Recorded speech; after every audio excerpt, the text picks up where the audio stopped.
Hello viewers, ఈరోజు ఇసుక పుర్రెల తీగూర చేసుకుంటాం.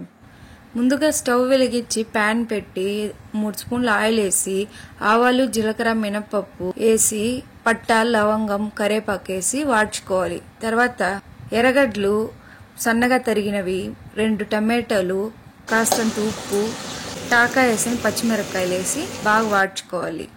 అల్లం వెల్లుల్లి పేస్ట్ 1 స్పూన్ వేసుకోవాలి.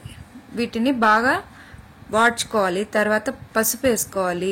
1 స్పూన్ కారం, సన్న మంటలో 2 నిమిషాల పాటు వాడ్చుకోవాలి. వాడ్చిన తర్వాత 1/2 గ్లాస్ నీళ్లు పోసుకొని తెల్లబెట్టుకోవాలి.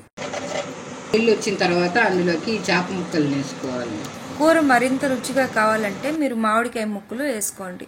వేసుకొని ఒక 10 నిమిషాల పాటు ఉడకబెట్టుకోవాలి. చివరిగా గార్నిష్ కి కొత్తిమీర వేసుకోండి.